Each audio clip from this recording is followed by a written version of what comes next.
do të thonë marrëveshja e Washingtonit, të cilën e ka nënshkruar ish-kryeministri Hoti, do të thonë e prek edhe fushën e energjisë. Edhe në qeverinë, do të thonë mas mira me pyetje edhe ish-kryeministrin Hoti, që ka qenë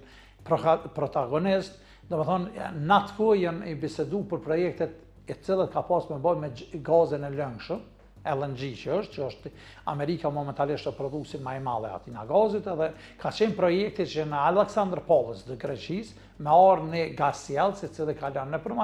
Greqi, Maqedonia e Veriut, nga Maqedonia e Veriut me shkue nëpër Kosovë, edhe Kosovë tranzit me shkue për Kosovë në Serbi edhe për Kosovë në Malzi. Domethënë, ky ka qenë plani kryesor. MCCA ka do 200 milion për projektin e gasjellësit si ndihmë, se ajo kosto më shtrejt, që me lidh pjesën e gasjellësit prej Maqedonisë deri në Kosovë. E për Kosovë tani me shku ose tranzit, ose ideja ka qenë tani pjesa e sekundare, përveç MCC, se kjo kosto me madhe ka qenë që kur vjen gazi në Bileq apo në Ferizaj, ku mënësht ti mënësht me bo një termocentral, edhe mënyra që industritë e mlaja që në Kosovë, Sharcemi, Feronik, atëre ka punu Feronik edhe Trepqa, mos me përdor energji elektrike si burim të energjisë, për me përdor gazin e cilë kostën e konë për afërt ose ma lirë. Kur dihet që 3 gjigant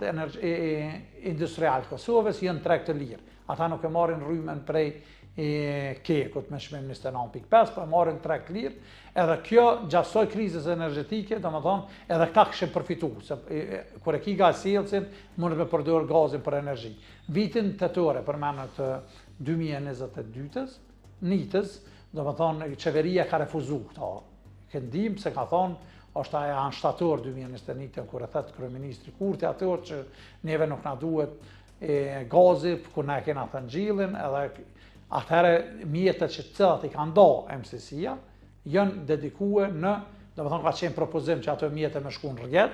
edhe në fund me insistimin e qeverisë janë shku në bateria. Tash jena 5 vjet, mas ne kena një kontrat, halon nuk janë bateria të kërkon. Kërë në shru kontrata për bateria,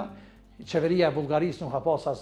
kontrat për bateria, momentalisht Bullgaria i ka 4.3 gigawatt bateria të instalume në rrjet, na halon kena një kontrat.